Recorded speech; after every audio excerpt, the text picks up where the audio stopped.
Assalamualaikum warahmatullahi wabarakatuh. Perkenalkan, nama saya Nur Faizang dari Prodi S1 Kebidanan semester 2 dengan NIM 12300230030. Nah, di sini saya akan menjelaskan mengenai biomekanika, yaitu yang pertama adalah cara menghitung denyut jantung normal. Detak jantung atau denyut jantung merupakan gambaran keadaan jantung saat jantung berdetak, tandanya jantung sedang memumpahkan darah ke seluruh tubuh. Untuk menghitung denyut nadi, bisa dihitung dengan cara beberapa kali jantung berdetak dalam 1 menit. Nah, denyut nadi normal pada usia di bawah 1 bulan, detak jantung normal 70-190 kali per menit. Usia 1-11 bulan, detak jantung normal dari 80-160 kali per menit. Usia 1-2 tahun, detak jantung normal yaitu 80-130 kali per menit. Nah, di usia 3-4 tahun, detak jantung normal pada 80-120 kali per menit. Selanjutnya adalah tingkat intensitas aktivitas fisik berdasarkan persentase denyut jantung. Untuk aktivitas fisik insentase sedang, target detak jantung harus antara 64% dan 76% dari detak jantung maksimum. Anda dapat memperkirakan detak jantung maksimum berdasarkan usia.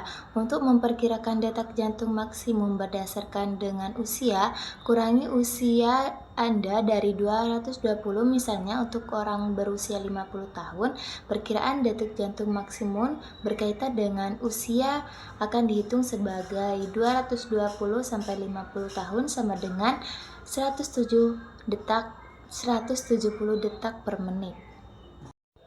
Untuk aktivitas fisik dengan intensitas tinggi, target detak jantung harus antara 77% dan 93% dari detak jantung maksimum. Untuk mengetahui kisaran ini, ikuti rumus yang sebelumnya yang digunakan, kecuali diubah 64 dan 76 menjadi 77 dan 93. Misalnya untuk orang yang berusia 35 tahun, perkiraan detak jantung maksimum terkait usia akan dihitung sebagai 220 dikurangi 35 tahun sama dengan 185 denyut per menit. Selanjutnya adalah metode yang digunakan untuk menghitung denyut jantung adalah metode Carnot-Venn. Rumus Carnot-Venn adalah rumus yang sering digunakan dalam bidang latihan fisik dan rehabilitas medik.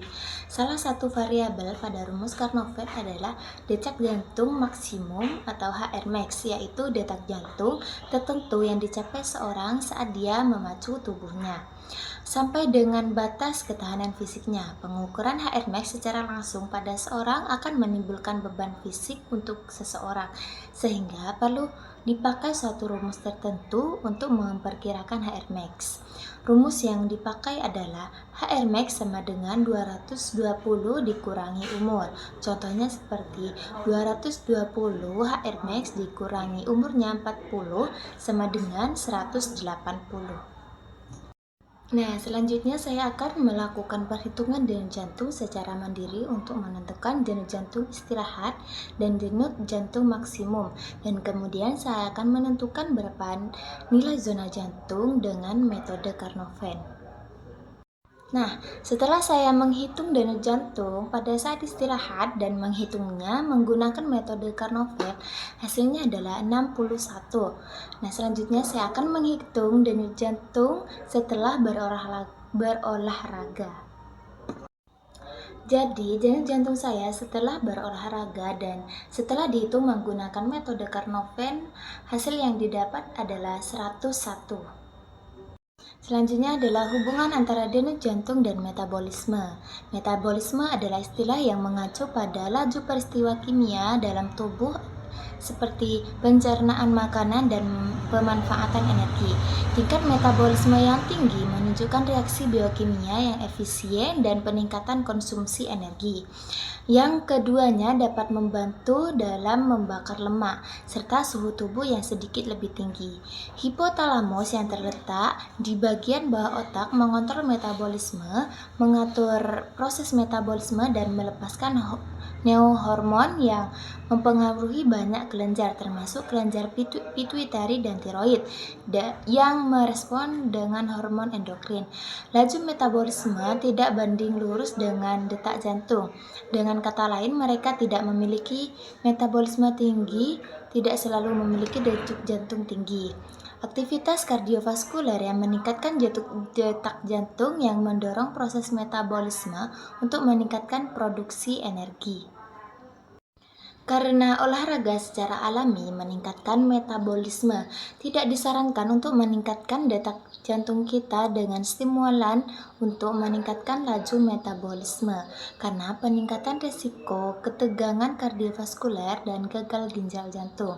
Jadi, detak jantung istirahat yang lebih rendah umumnya dianggap lebih sehat dibandingkan detak jantung yang lebih tinggi.